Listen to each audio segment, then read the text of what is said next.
আসসালামু আলাইকুম। বিড ইনভেস্টর কনসালটেন্টের পক্ষ থেকে সকল বিনিয়োগকারীকে শুভেচ্ছা জানাচ্ছি। প্রথমেই শোকাহত পরিবার, যারা সাধারণ ছাত্র, যাদের প্রাণ ঝরে যাচ্ছে এই দেশের মাটিতে, এই স্বাধীন দেশের মাটিতে যে এভাবে প্রাণ ঝরবে এটা অবশ্যই অনাকাঙ্ক্ষিত। আমরা বাংলাদেশ সরকারকে অনুরোধ করব এই সমস্ত সমাধান সঠিকভাবে নিয়ে আসার জন্য। তাদের অনুরোধের পাশাপাশি আমরা বলবো শেয়ার বাজারের গতিটাও ভালো রাখার জন্য। তো বিনিয়োগকারী বোন যারা রয়েছেন, বিশেষ করে সাধারণ বিনিয়োগকারী, সকলের প্রতি সমবেদনা জানাচ্ছি। কারণ দেখেন, বিষয়টি হলো আপনাদের পক্ষে এই কারণেই সমবেদনা, কারণ আজকে শেয়ার মার্কেটে যে ধসটা দেখেছেন, ধসই বলবো এক কথায়, কারণ 36 পয়েন্টের যে নেগেটিভ, এই নেগেটিভ মানে অর্থাৎ এবং বাজারের যে আপনার বিনিয়োগের পরিমাণ 363 কোটি টাকা, এই যে বিনিয়োগের পরিমাণটা কমে আসা এবং শেয়ার মার্কেটে একটা বড় কারেকশন, এই কারেকশন কিন্তু গত দিনের একটি ভিডিওতে আমরা আপনাদের জানিয়েছিলাম। সেটা কি জানিয়েছিলাম সেটা আপনাদেরকে আবার একটু দেখানোর চেষ্টা করি। আমরা সরাসরি ঢাকা স্টক এক্সচেঞ্জের সমন্বিত ইন্ডেক্সে চলে যাচ্ছি। আমাদের বাংলাদেশের প্রেক্ষাপটে আজ যদি আমরা দেখতে পাই যেভাবে দেশের অবস্থাটি অবনতি ঘটছে এবং এই অবনতির পরিপ্রেক্ষিতে দেশের যে অবস্থানটা দাঁড়িয়েছে আসলে সত্যি শোচনীয় বিষয়। আপনাদের এই দেশের শোচনীয় বিষয়ের সাথেও শেয়ার বাজারের শোচনীয় খবরটা দিয়ে রাখি। টেকনিক্যাল অ্যানালাইসিসের ভাষায় সেটা হচ্ছে যে একটা সাপোর্ট। কী সাপোর্ট? সে সাপোর্টটা তৈরি করেছিল হচ্ছে 5000। আমরা এটাকে একটা ব্ল্যাক কালার করে দিই, তাহলে আর একটু ভালো হবে।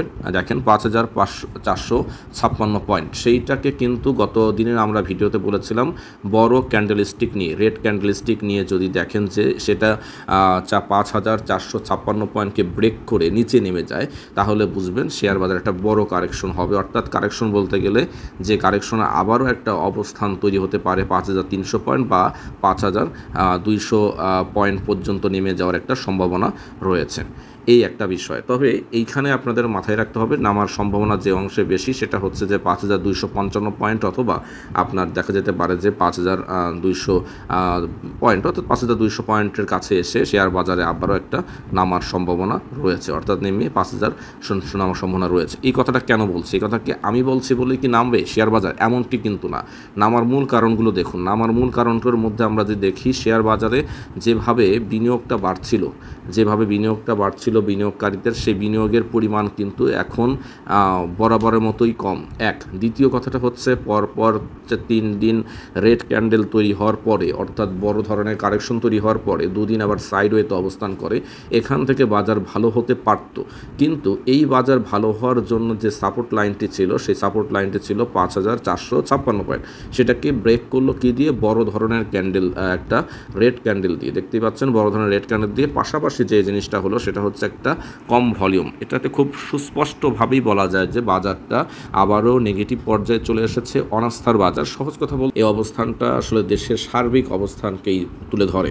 এখানে আপনাদের জন্য বলে রাখি, যেটা বলে রাখি, আগামীকাল শুক্রবার রাত 9:30টায় আমরা আপনাদের জন্য একটি ফ্রি সেমিনার আয়োজন করেছি। এই ফ্রি সেমিনারটি হবে আপনার জুম অ্যাপের মাধ্যমে।